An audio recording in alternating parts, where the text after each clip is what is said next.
Did you know that you can negotiate your college tuition? What percentage of people do it? You charge $0 to the families or the students. You take a percentage of whatever you save. What do you have to lose? You're going to pay us $500 a year, and we're just going to be one phone call away. I have a close friend of mine. He decided he was going to launch a business with a relative. He ended up investing over $200,000 into this. This family member said, actually, this isn't for me. I'm out. He knew someone high up. They're like, don't go to an urgent care, go to a hospital, because the urgent care is required to report you to the university.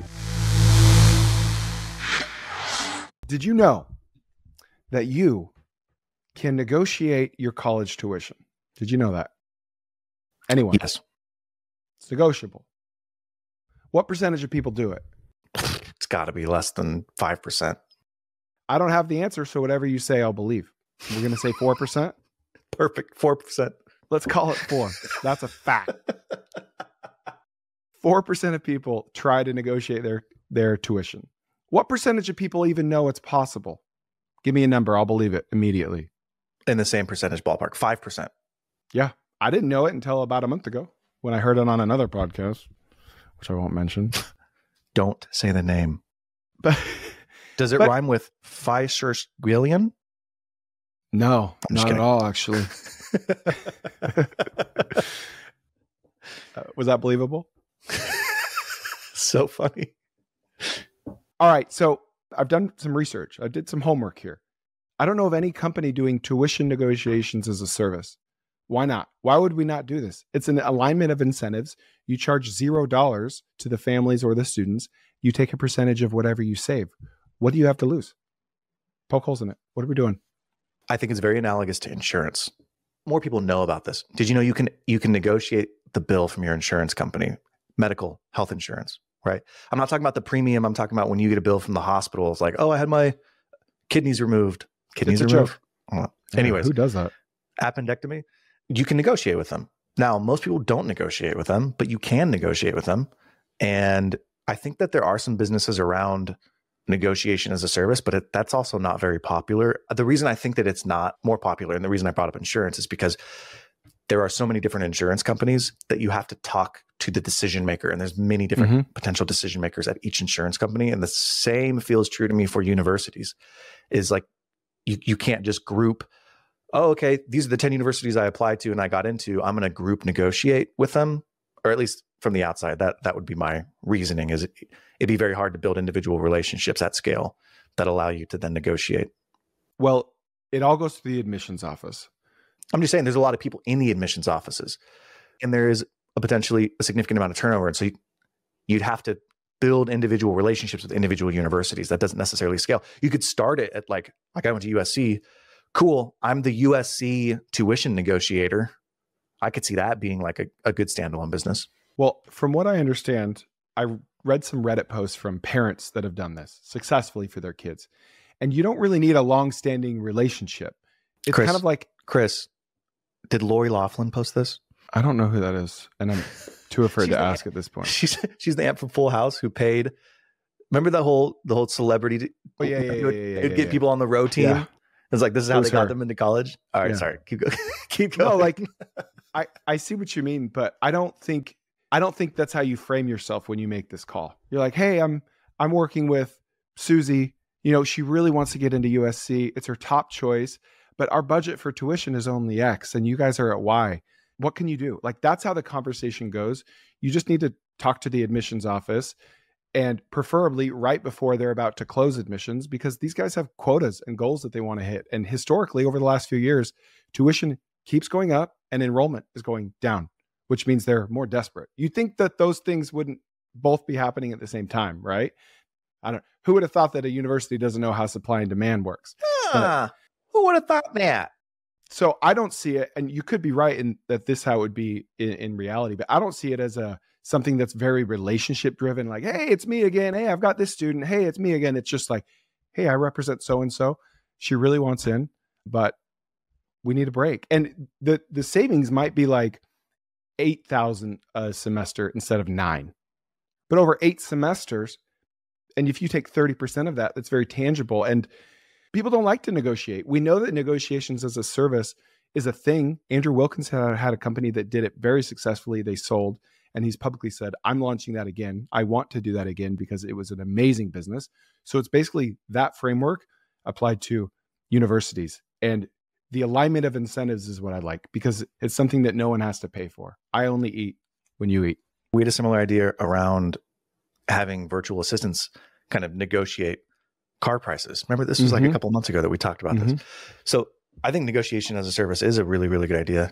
You're framing it more as like, all right, I'm the advocate on behalf of the student and the parents calling the university. I think that could work. Yeah. Why would that not work? If the student wasn't in a position of leverage, it wouldn't work. That's basically what they're paying for is you don't want to be like, hey, I got 20 universities on tap. Who's the cheapest? Like, that's not how you play this game. You're like, this is our first choice. We're admitted into 4. This is our first choice, but you're too expensive. We really want to go there. Like, what can you do to help us get into your school? Could you do $8,000 a semester? Okay. So to our distribution question, how would you go about acquiring customers for this? Like, where would you go? How would you find people to represent in order to negotiate for their tuition to be cheaper? This plays into one of the frameworks that I talked about recently. It's kind of like I just did an episode with a line striping business owner, and he acquires customers quite easily because he drives around Waco, Texas, sees a parking lot with faded lines, and he knows for a fact that guy needs him. He might not be ready today, but it's not a cold knock. It's a very warm knock because it's like, you're going to be paying someone to do this. Might as well be me. And he said, none of his competitors are door knocking. And so I like this because everyone knows who all the high school seniors are. They're listed on the website. They're right there. They're at the football games. And so this is something that is like a barbell strategy. You either start hyper local or you start on Instagram and nothing in between.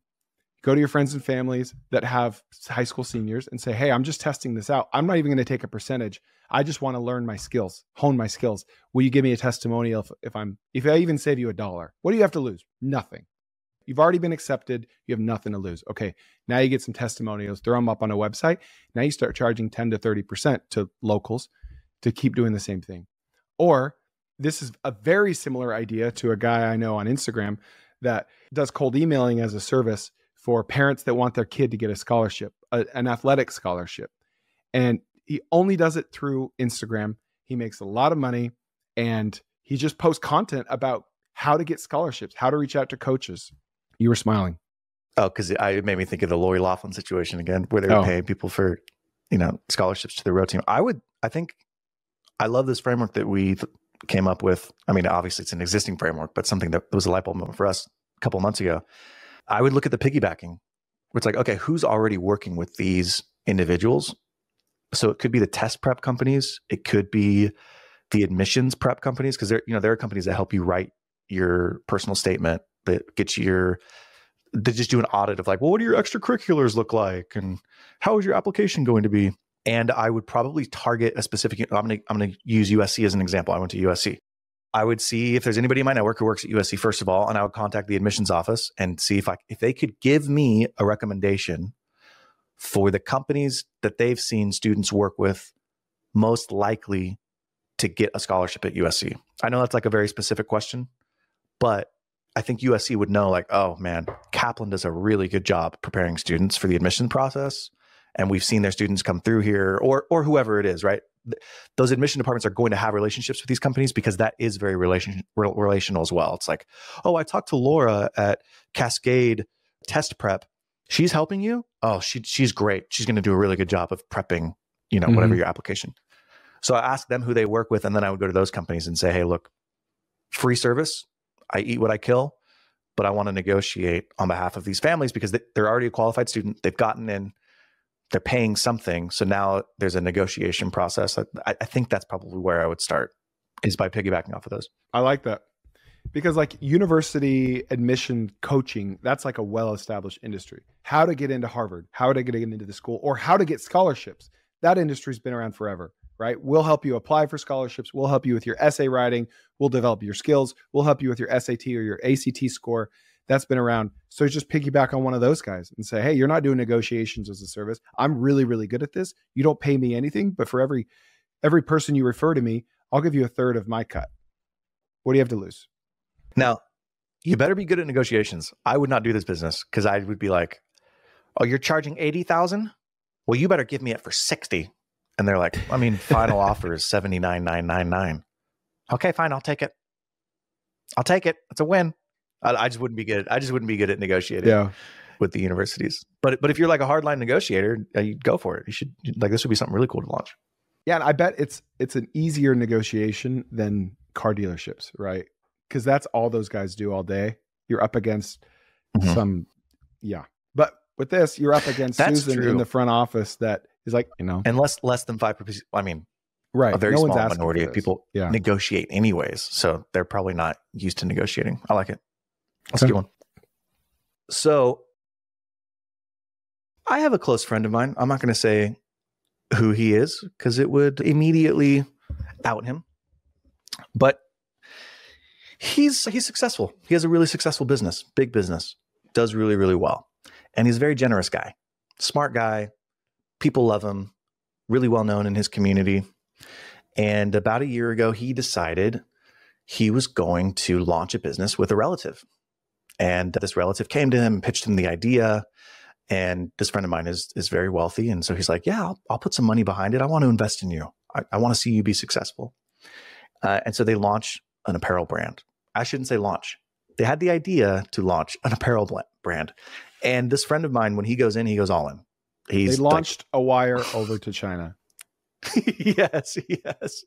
It was funny because he started really getting into the world of sourcing. And he's like, so I'm on WhatsApp now and I'm sending them payments and I'm trying to work with these contractors. I'm paying them over Wise, but I don't like Wise. Like, it's just funny to hear these conversations from someone other than you. Anyways, he ended up investing over $200,000 into this. And this family member said, actually, this isn't for me. I'm out. So he backed out. And so, that's great. So my friend now has $200,000 worth of inventory. Not that he valued. I posted about this on Twitter and people were like, oh, first of all, it's not worth $200,000. Like, yeah, I know that. But $200,000 that he spent on inventory. So retail value is $1 million. I mean, potentially. I don't know. Right. I'm just saying he's into it for $200,000, probably retailing between $800 and $1 million, just based on what I know about apparel retail. And he's got $200,000 worth of merchandise sitting in his garage. And like, it's not just a shirt, $200,000 worth of a shirt. It's shirts, sweatshirts, socks, sunglasses. I mean, anything you could think of from an apparel standpoint. So when I found out about this, couldn't wait to talk to you about it because I'm like, there's got to be something here. He's just going to write it off. He's like, it's not worth it to me. It's not worth my time to figure it out. I'll get the tax write-off. And he's successful enough. I know it sounds crazy, but he's successful enough where it's like $200,000 sucks. It's a speed bump. It's not anything crazy. But I'm sitting here, I'm like, dude, can we do something with it? Like, is there something that could be done here? So knowing what you know, what would you do if you were either in his situation or my situation, or if you were an entrepreneur that you knew that this was an opportunity, he's got all this merchandise, how would you take advantage of this? Like, there has to be something you could do to actually recoup some of the cost. Let me start with a framework. Can I zoom out first? Absolutely. We talk about this all the time. Whenever you start a business, the natural progression is to start with the things that you can wrap your arms around. I'm going to design a logo. I'm going to buy a domain name. I'm going to file an LLC. Those are the easier things. And I don't blame people. I've been there too. It's the thing, you're like, I'm making progress. And at least you are making progress, right? Even if you just buy a domain name, you're doing more than just thinking about it. And it's like, I'm going to talk to people. I'm going to get feedback. Yada. And that's usually a train wreck because the people you're talking to aren't your target customer, or they're biased, or they love you. So whatever you're hearing is just as not good feedback most of the time. Anytime you want to start a business, you want to start with the hardest thing. And the hardest thing is getting revenue, getting customers. If you start with the hardest thing and you fail, then you failed before you really spent $1. Or if you start with the hardest thing and you succeeded, then everything kind of gets easier from there, right? But when you're starting an apparel brand, the easiest thing is to buy apparel. That's not the easiest. It's one of the easier things to do. And it's the fun thing. It's the fun thing. It's exciting. We're like, oh, here it is. Here it is. Oh, look at it. I'm going to wear it around. I'm going to talk to people about it. But that's not the hard thing. The hard thing to do is be apparel brand number 8,752,000, because that's like one of the most competitive categories there is, because it's a huge TAM and everyone wears clothes. But like, I would think, I've never started an apparel brand. It scares me because it's so crowded. it's got to be really hard to break through the noise with an apparel brand, right? So if you could actually successfully sell 100 shirts, even at a $0 margin, then you feel a lot better buying $200,000 worth of shirts, right? Look, I agree with you. I'm just saying it's the situation he's in, and he has these assets that he's branded, and they're sitting in his garage. And you've got Send Eats or Texas Snacks, excuse me, where you resell Buc-ee's products. So I mean, you have experience with selling this stuff. Here are some of the ideas that people gave me on Twitter.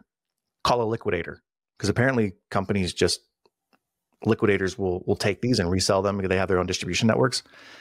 And I did ask, and I'm like, do I just Google like liquidators? Like, how do I find liquidators? I have no idea. Never done anything like that before. So that was kind of interesting.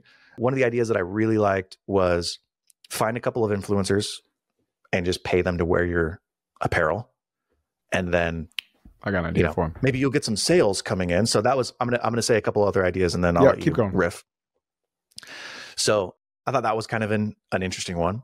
One that I thought was really cool was like, just use it as a marketing expense. Say, hey, I want to take 5 people, and whoever sells the most merchandise wins. And so it's like you create this competition around this sort of dead inventory. And, for somebody like us, it would be a really cool way to grow a brand or build an audience, because people are competing to sell this. So I thought that was a really, really cool idea. Anyways, those are 3 really, I thought, pretty cool ideas that you could do with it. I like it. All right. If you are watching this clip right now, you are watching this on YouTube. And if you are a fan of podcasts, please check out my podcast while you're at it, because sometimes I have podcasts that aren't on YouTube, and sometimes I have YouTubes that aren't on podcasts. So check out the Kerner Office on any podcast platform, or you can go to tkopod.com. Also, my newsletter, we'll throw that in there. There are no ads. It's weekly. It's different content than my podcast and YouTube. Newsletter.chrisjkerner.com. You'll see the link, and we'll see you there. The problem with the liquidator is he's probably going to pay like 10 grand for all of this. It's better than nothing, but like nothing. We're going to see a bunch of kids in Kenya running around with these shirts in a year or two, right? right next to the Utah Jazz 1998 national championship shirts. So, NBA championship. Yeah, I'm an idiot. National championship. Oh gosh, we got football right next to on the the brain. Alabama 2017, the Alabama 2017 Super Bowl champions. Keep their name out your mouth. Okay. All right, keep going. I have an idea that's creative, but it only works if these shirts look okay. Can I see as I talk about this, as I ideate, can you send me a picture, just a logo, anything? These are their socks. Can you hold it up closer? I have other logos. I just don't have any pictures of them. It's an M. Okay. It's an M. Yeah. I'll tell you offline what the name of it is. It's also not a great name, but I mean, it has meaning behind the name, but it's not like an easily marketable name. Do the shirts just kind of look like that logo? Is it just like an M, or is there something written on the shirt? No, it has the name. But they're pretty, I would say they're pretty tame shirts. I don't know how else to say. It's like I have this Nike sweater on, right? And you can see the Nike logo, but it's understated. I guess that's the word I'm looking for. It's not flashy. I want you to Google "God is dope." Tell me what you see. Okay. God doesn't do drugs, but I'll take a look. God is dope. God's favorite band. Now look at their t-shirts and find the one that just has the big block letters on the front, white background that just says "God is dope." Okay. From top. You see that? Yeah. So the story behind this brand is really cool. This guy was in Atlanta. The first thing he sold was only that shirt with that logo. That's it. God is dope with a period, big bold letters. And he went around the streets of Atlanta and he gave them out for free. No questions asked, 100% free. And people started wearing them. And then people started Googling it. People started going to his website. And then he did something that was also genius. He sold them for $5 on his website. He did not make money on any of them. And it went viral. It went organically viral because so many people were wearing them, talking about them. It was actually a really cool looking shirt that was actually affordable to everyone. And then once he had a massive email list, he started dropping new products that were a little more expensive, but still very reasonable. This guy, I'm not exaggerating. This is a $30 million a year business. And it was started by a guy in Atlanta with no money, no skills, no talent. He designed a logo. He was good at making that logo. Sorry, I say no talent. He clearly has talent, but he had no background. He had no funding. Yeah. He was just, I mean, how many guys have a shirt idea? Every other guy, right? But it's a $30 million company based on one logo. Are you saying you would try to launch the brand? Like you would be like, all right, just launch the brand. Just give away. Think of it as marketing. You're going to give it away for free. Yeah. Like if I have to choose between a liquidator giving me 10 grand or me giving them away for free, like in a defined local area to thousands or hundreds of people, somehow you go to a football game, anyone that goes to the Eagle football game gets a free t-shirt, like, and just see if that catches fire. Yeah. Cause it's dead inventory anyways. Right. The problem that he's up against, though, is the fact that I think God is Dope works. I think God is Dope works because it's sending a message that is polarizing, that people resonate with, they believe in fundamentally, and it's affordable, and it's good design. It's like the Venn diagram: affordable, mass market; good design, mass market; the message, mass market. And so he hit a trigger there. And then the fourth circle of the Venn diagram: brilliant distribution strategy. So your friend won't be able to do all of those things because it's already done. They're already printed, and it doesn't really send a message. It's just a logo, but he could at least try one or two of the Venn diagram options. There is a message behind the logo. Like it is a very meaningful logo. I would say it looks good. Like the stuff's good quality that they have. Are you able to say what the message is? Like what the meaning is behind the brand? The meaning behind it. Yeah, I don't want to. Just like it would give it away. I'm going to ask him if he's cool with me talking about it. And I think that he is cool with me talking about it, but I don't want to say it without. If I were him, I would there's these little tools that will allow you to attach a tag to a piece of clothing, right? Like when you go buy a piece of clothes, you go buy clothes at the store, you can buy those tools for like $10 on Amazon. Then you get the little plastic tags and then you print something. If I were him, I would put up a website, Shopify, put a QR code to the website on the tag and put a story, like the heartfelt, meaningful story, whatever the story is behind the brand, attach it to each t-shirt and give them out for free to like the same type of demographic. Call it high schoolers, college students. That's a great idea. Whatever. That's a great idea. Well, and that was the fourth one that people recommended. They were like, find a local high school student or young, hungry entrepreneur and just like let them have it. They can list it, they can sell it, and essentially give them the starting inventory to launch the brand. That's another good idea. Yeah, I like that. So and just hearing you talk about the high school thing kind of brought that up, but I think that's a great idea. Again, it wouldn't be for him because he just doesn't have the time to dedicate to it. But if somebody was like, oh, they've got all this inventory, take a flyer on it. You could easily attach those QR codes. It could scan. You could tell the story, give it away for free. I like that. I really like that. That's really cool. Do you think the story behind it is meaningful enough to like really resonate with people? Yeah. And he was smart. Like the brand is tailored. Like he's very clear on who his ICP is. It's not just like, his insane clown shirt that looks cool. He's very clear on who his insane clown posse is. He's very clear on who his target demographic is. And I think that works in his favor because it's not just like, oh, it has to look cool and then people will like it. It's like, oh, it's very specific to this type of a person and this is the meaning of the brand. So I think that plays into his favor. Like he thought about it the right way. Yeah. So I like it. Cool. All right, I got one for you. Okay. This is like the college episode. This is like, because we had the tuition idea. You had that idea, which could be for a young person. And I got one that's more college focused. Okay. So I had a call with a guy a couple months ago, and he went to the University of South Carolina, SEC school, and he got a minor in possession charge, but as in minor in possession of alcohol as a student. And as a fellow student that went to an SEC school that happened to work in a jail while I was a student, I never got a minor in possession charge. We call it MIP at the Tuscaloosa County Jail. But RIP to the MIP. Hey, book him on an MIP. Book him on a MIP. We used to say that. Oh, hey, Chris, where'd you go to school? I went to University of Alabama. What'd you major in? I majored in business with a minor in possession. No, that's hilarious. I guarantee you there's a 62-year-old boomer business owner that has an $84 million equipment rental business that says that joke, that lives in Montgomery, that says that joke on a daily basis. I had to. That's so good. Anyway, and apparently he knew someone someone high up, I don't know who it was, when he got this minor in possession charge, that gave him the good advice to not go to an urgent care. I don't remember what happened, if he got passed out or whatever. They're like, don't go to an urgent care, go to a hospital, because the urgent care is required to report you to the university.